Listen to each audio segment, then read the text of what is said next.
Hello everyone, welcome back to the channel. 31 जुलाई due date थी ITR filing की assessment year 22-23 के लिए। अगर आपने 31 जुलाई की डेट को मिस कर दिया तो अब अगर आप 1 अगस्त से अपनी बिलेटेड आईटीआर फाइल करेंगे तो उस पर आपको लेट फीस देनी होगी। सेक्शन 234F के अंदर लेट फीस के प्रोविजंस बताए गए हैं। और अगर आपके कोई टैक्सेस ड्यू हैं, आपने अपने टैक्सेस पे नहीं किए हैं, तो आपको सेक्शन 234A के अंदर अपने ड्यू अमाउंट पर इंटरेस्ट भी देना होगा। इंटरेस्ट चार्ज होता है 1% पर मंथ के हिसाब से। अगर आप 1 अगस्त को भी अपना टैक्स पे करते हैं तो यहाँ पर पूरे मंथ का इंटरेस्ट कैलकुलेट हो जाता है। पूरे मंथ अगस्त का आपको यहाँ पर इंटरेस्ट देना होगा 1 मंथ का। और अगर आप सितंबर में अपने टैक्सेस पे करते हैं तो आपको 2 महीने का 1% के हिसाब से इंटरेस्ट लग जाता है। आज की वीडियो में हम लेट फीस के प्रोविजंस को डिस्कस करेंगे। सेक्शन 234F में आपको कितनी लेट फीस देनी पड़ती है अगर आप बिलेटेड आईटीआर फाइल करते हैं, क्योंकि यहाँ पर बहुत ही कंफ्यूजन है। कोई कहता है कि ग्रॉस टोटल इनकम के बेसिस पर आपकी लेट फीस कैलकुलेट होती है, कोई कहता है कि नेट टैक्सेबल इनकम के बेसिस पर लेट फीस का कैलकुलेशन होता है। तो हम यहाँ पर आज डिटेल में डिस्कस करने वाले हैं कि सेक्शन 234F में क्या कहा गया है और आपको यहाँ पर ग्रॉस टोटल इनकम कंसिडर करनी है या फिर नेट टैक्सेबल इनकम पर आपकी लेट फीस लगती है। वीडियो को स्टार्ट करने से पहले आपको बता देते हैं कि अगर आपने आईटीआर फाइलिंग मिस कर दी है तो आपके पास 31 दिसंबर तक का समय है। असेसमेंट ईयर 22-23 की आईटीआर 31 दिसंबर तक आप फाइल कर सकते हैं। चाहे आप बिलेटेड आईटीआर फाइल करिए, चाहे आप रिवाइज्ड आईटीआर फाइल करिए, 31 दिसंबर तक आप फाइलिंग कर सकते हैं। रिवाइज्ड आईटीआर पर हमें कोई भी लेट फीस नहीं लगती है, लेकिन अगर आप बिलेटेड आईटीआर फाइल करते हैं तो आपको लेट फीस देनी पड़ती है, जो कि आपकी इनकम के अकॉर्डिंग वैरी करती है। अगर आप बिलेटेड या रिवाइज्ड आईटीआर फाइल कर रहे हैं तो आपको ये चीज़ भी ध्यान में रखनी है कि उन्हें आपको 30 दिन के अंदर ही ई-वेरीफाई करना होगा।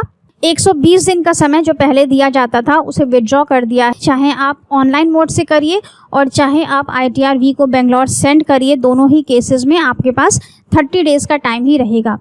अगर आप अपनी आईटीआर 1 अगस्त से पहले फाइल कर चुके हैं तो आपके पास नॉर्मली 120 डेज़ का टाइम है इसे ई-वेरीफाई करने के लिए।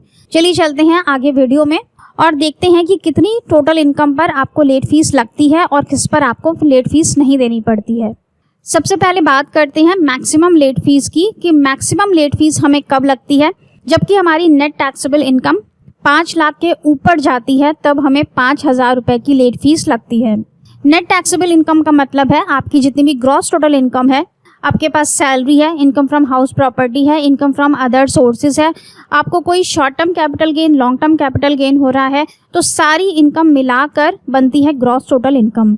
इसमें से जब हम अपने डिडक्शंस निकाल देते हैं, अगर हमने कहीं इन्वेस्टमेंट किए हुए हैं 80C में, 80D में, 80E में, 80C से लेकर के 80U तक में, या फिर और भी कहीं अगर हमने कोई इन्वेस्टमेंट्स किए हुए हैं, तो सारे डिडक्शंस निकाल देने के बाद, या फिर एग्जेम्पशंस भी हैं आपके पास, तो एग्जेम्पशंस निकाल देने के बाद जो हमारी नेट टैक्सेबल इनकम बनती है वो अगर हमारी 5 लाख रुपए के ऊपर जा रही है तो हमें 5,000 रुपये की लेट फीस लगती है। इसमें दूसरी सिचुएशन है net taxable income between 2.5 lakh and 5 lakh. अगर 2.5 लाख और 5 लाख रुपए के बीच में आपकी नेट टैक्सेबल इनकम आती है, जैसा कि हमने ऊपर के केस में कंसिडर किया था कि आपके सारे डिडक्शंस आपकी ग्रॉस टोटल इनकम में से माइनस करने के बाद, एग्जेम्पशंस निकालने के बाद अगर आपकी नेट टैक्सेबल इनकम 2.5 लाख और 5 लाख रुपए के अंदर आती है तो भले ही वहाँ पर आपको रिबेट मिल जाएगा 87A का, लेकिन यहाँ पर आपकी टैक्स लायबिलिटी निल नहीं होगी क्योंकि आपको 1,000 रुपये की लेट फीस देनी पड़ेगी। यही रिटर्न अगर आपने 31 जुलाई तक फाइल कर दी होती तो यहाँ पर आपको कोई भी लेट फीस नहीं लगती, क्योंकि सेक्शन 87A में आपको रिबेट मिल जाता, लेकिन क्योंकि आपने ड्यू डेट एक्सीड कर दी इसलिए आपको यहाँ पर 1,000 रुपये की लेट फीस अब देनी पड़ेगी। इसके बाद तीसरी सिचुएशन यहाँ पर आती है कि कौन से केस में आपको लेट फीस नहीं देनी पड़ेगी। तो यहाँ पर ग्रॉस टोटल इनकम को कंसिडर किया जाता है। अगर आपकी ग्रॉस टोटल इनकम 2.5 लाख रुपए से कम की है तब आपको कोई भी लेट फीस नहीं लगती है। अब यहाँ पर बहुत सारे लोग ये कंफ्यूज करते हैं कि अगर आप अपने डिडक्शंस दिखाकर अपनी इनकम को 2.5 लाख रुपए के नीचे ले आए तो आपको लेट फीस नहीं लगेगी, पर ऐसा नहीं है। इस केस में नेट टैक्सेबल इनकम कंसिडर नहीं की जाती है, यहाँ पर आपकी ग्रॉस टोटल इनकम को कंसिडर किया जाता है। अगर आपकी ग्रॉस टोटल इनकम सारी इनकम्स को ऐड करने के बाद, सैलरी से इनकम, हाउस प्रॉपर्टी से income, short term, long term सब ऐड करके अगर आपकी इनकम 2.5 लाख रुपए से कम जा रही है तब आपको कोई भी लेट फीस नहीं लगती है। लेकिन मान लेते हैं कि आपकी इनकम 3 लाख या 3.5 लाख पर जा रही है और आप उसमें से डिडक्शंस दिखाकर उसको 2.5 लाख रुपए के नीचे ले आते हैं और आपको ऐसा लगता है कि आप लेट फीस देने से बच जाएंगे, तो ऐसा नहीं है। अगर आपकी ग्रॉस टोटल इनकम 2.5 लाख रुपए से ज़्यादा की है तो यहाँ पर भी आपको 1,000 रुपये की लेट फीस लगेगी।